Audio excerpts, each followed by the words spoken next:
ধন্যবাদ, অমিত শাহকে ধন্যবাদ।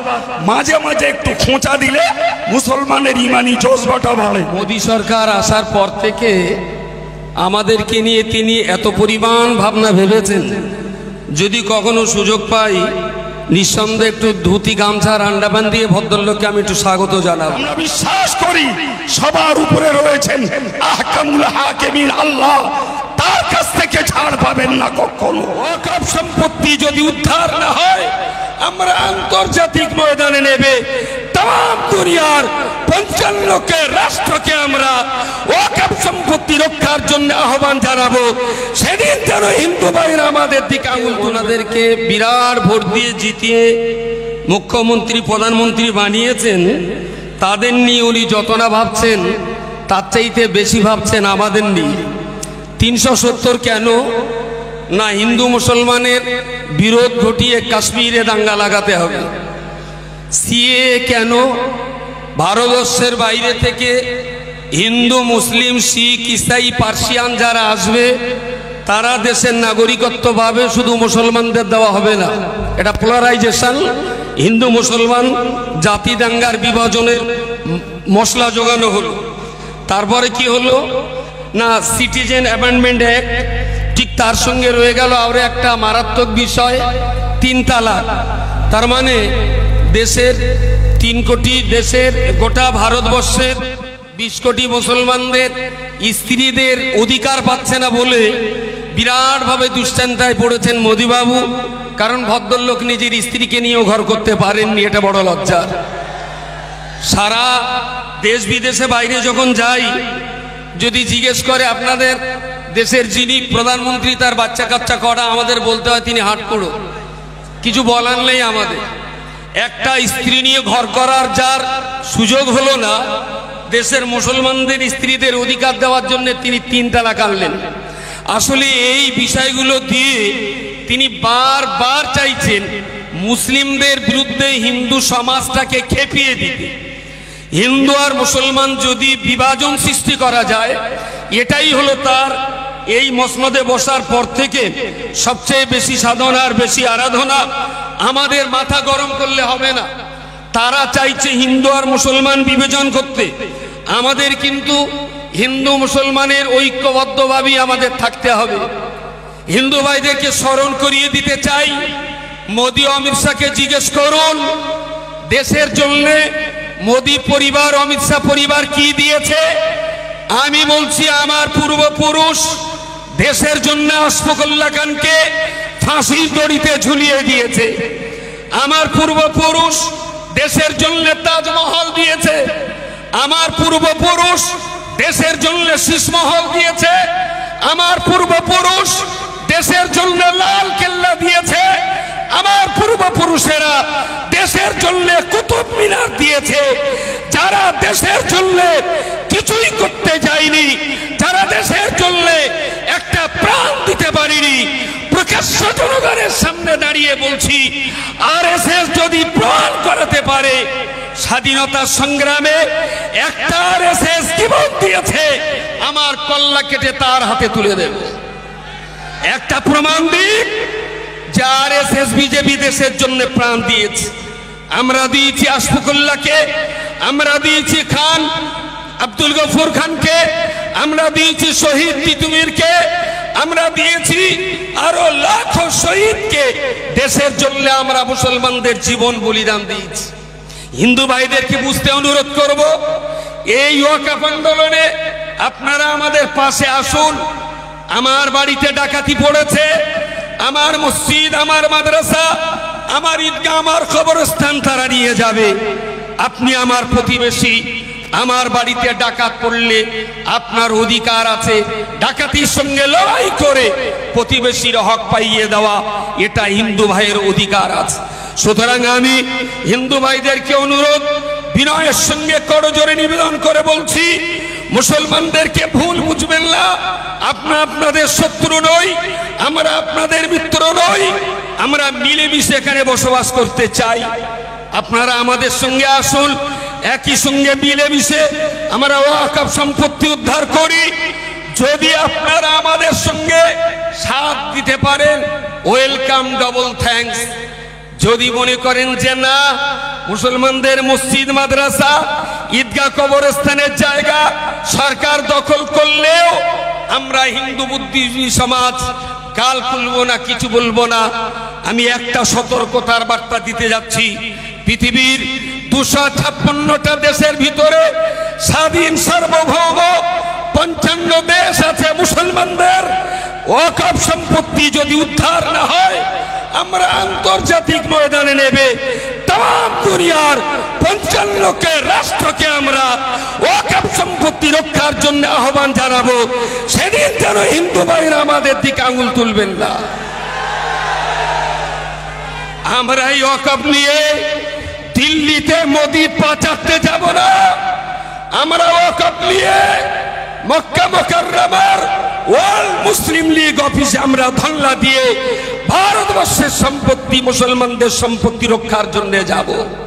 আমরা ওয়াকফের জন্য মমতার অমিত শাহর পা চাটতে যাব না।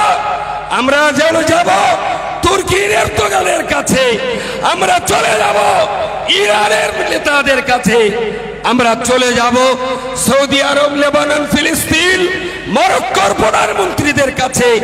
সেই জায়গায় যদি ভারতের দরজা বন্ধ হয়, তার জন্য যেন আমাদেরকে দোষারোপ করবেন না।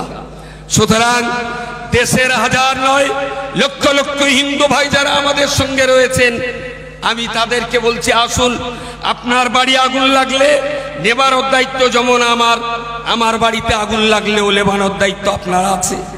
সুতরাং আসুন, মিলেমিশে আমরা কাজটা করি। ছোট্ট শেষ কথাটা না বললে নয়।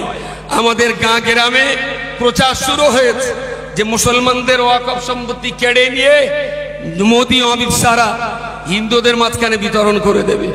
ছোট্ট কথাটা না বললে নয়। গাছতলায় বসে একটা ছেলে আর মেয়ে প্রেম করছিল।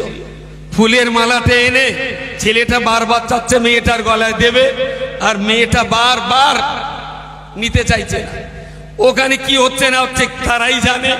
গাছতে তো দুম করে একটা বাঁদর লাফ মেরে বাঁদর মহলে বিরাট আলোচনা।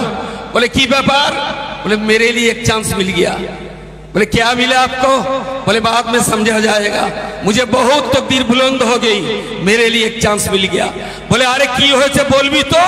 बोले बहुत बड़ा चांस मिल गया। बोले की? बोले गाছের গোড়ায় ছেলেটা মেয়েটার গলায় বিবাহের মালা পরাতে যাচ্ছিল, মেয়েটা বলেছে তোরে বিয়ে করার চাইতে বাঁদরের সঙ্গে বিয়ে করব। বাঁদর তাই নিয়ে মাথা খারাপ, বলছে এরকম সুন্দরী মেয়ে আমার সাথে বিয়ে করবে। যারা ভাবছেন এই সম্পত্তি নিয়ে বিতরণ করে ভোগ দখল করবেন, মাটি ছেড়ে দিয়ে আপনারা গাছে বসবাস করুন, এটা কখনো হতে দেব না আমরা। তোমরা আল্লাহর দ্বীনের ব্যাপারে সংগ্রাম চালাও। রাসূল করিম সাল্লাল্লাহু আলাইহি ওয়াসাল্লাম বলেন, শ্রেষ্ঠতম সংগ্রাম হলো অত্যাচারী সরকারের বিরুদ্ধে সত্য কথাটি স্পষ্ট করে বলা। আজকের অল ইন্ডিয়া মুসলিম পার্সোনাল ল বোর্ডের এই প্রোগ্রাম দেশের জালিম শাসকের বিরুদ্ধে, অন্যায় অগ্রাসন এবং অন্যায় দখলদারির বিরুদ্ধে আমরা আমাদের কণ্ঠে কণ্ঠ মিলিয়ে প্রতিবাদ জানাতে এসেছি।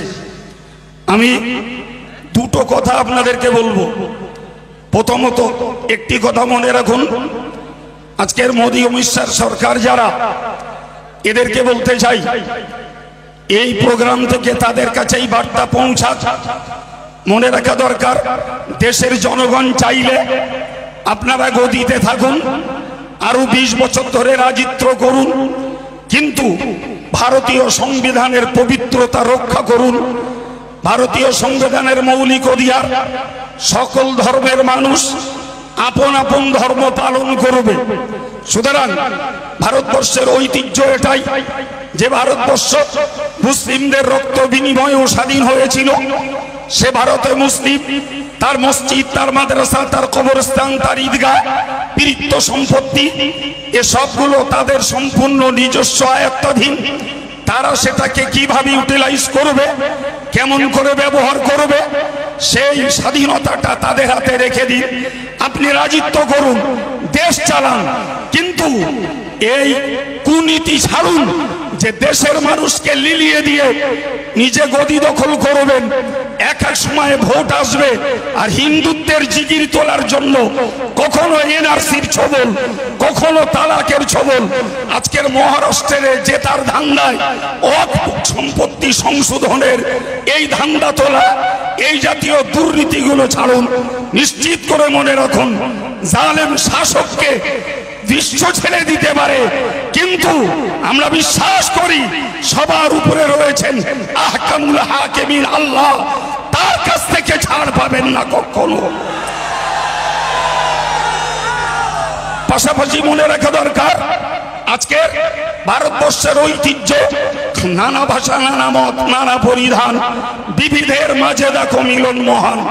যেখানে সব ধর্মের মানুষ, সব বর্ণের মানুষ, সব রকমের বিচিত্র পরিচ্ছেদের মানুষ মিলেমিশে ভ্রাতৃত্বের বোধে থাকে। কেবলমাত্র আজকে বিগত কয়েক বছর দেখছি, যখন থেকে বিজেপি সরকার কেন্দ্রে এসছে তখন থেকে জাতি দাঙ্গা, সাম্প্রদায়িক দাঙ্গা,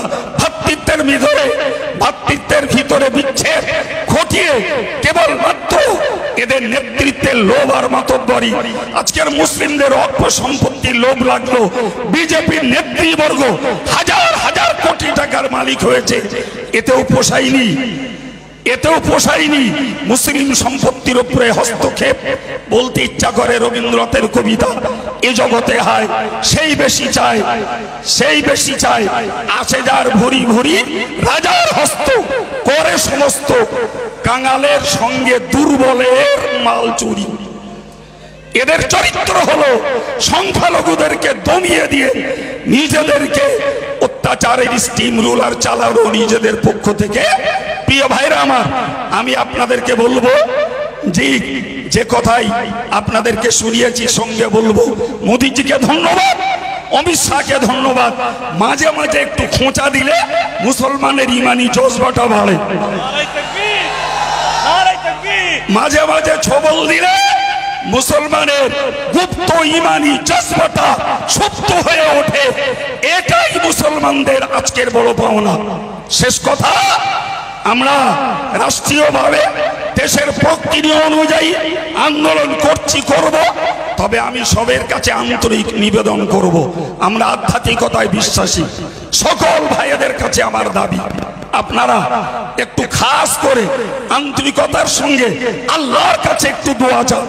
বিশ্বাস করুন, যেখানে স্কাট কাজ করে না, ক্ষেপণাস্ত্র কাজ করে না, মিসাইল কাজ করে না, ইমানদারের দোয়া সেখানে কাজ করে।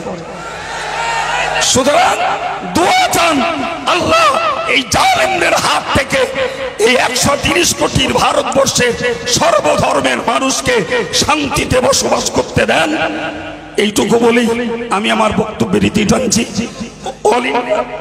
সুন্নতুল জামাতের পক্ষ থেকে যারা এসেছেন, তৎসহ বিভিন্ন সংগঠন থেকে যারা এসেছেন, আমি গুনাহগার সকলের জন্য আন্তরিক দোয়া করি। আমি অল ইন্ডিয়া সুন্নতুল জামাতের নগণ্য একজন খাদেম হয়ে সবার জন্য আন্তরিক দোয়া, সবাইকে আল্লাহর জন্য অত্যাচারী সরকারের বিরুদ্ধে অলিতে গলিতে শহরে নগরে গর্জে ওঠার তৌফিক দিন। আল্লাহ আমাদেরকে গায়বী মদদ দেবেন, আমিন। আসসালামু আলাইকুম। না